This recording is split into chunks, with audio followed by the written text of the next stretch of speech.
นี่คือ SR-71 Blackbird เครื่องบินสอดแนมที่เร็วที่สุดในโลกที่มนุษย์เคยสร้างขึ้น มันถูกพัฒนาในช่วงสงครามเย็นเพื่อบินสอดแนมเหนือดินแดนศัตรู โดยแทบไม่มีอะไรไล่ทัน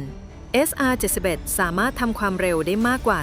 3,500 กิโลเมตรต่อชั่วโมง หรือเร็วกว่าเสียงถึง 3 เท่า ด้วยความเร็วระดับนี้ ถ้ามีขีปนาวุธยิงใส่ นักบินแทบไม่ต้องหลบเลยด้วยซ้ำ แค่เร่งความเร็วเพิ่มก็พอ ตัวเครื่องถูกสร้างจากไทเทเนียมเกือบทั้งหมดเพื่อทนความร้อนมหาศาลที่เกิดจากแรงเสียดทานของอากาศขณะบินด้วยความเร็วสูง อุณหภูมิของลำตัวบางส่วนร้อนจนเกือบ 500 องศาเซลเซียส และแม้เวลาจะผ่านมาหลายสิบปี SR-71 Blackbird ก็ยังคงเป็นหนึ่งในเครื่องบินที่ล้ำยุคที่สุดตลอดกาล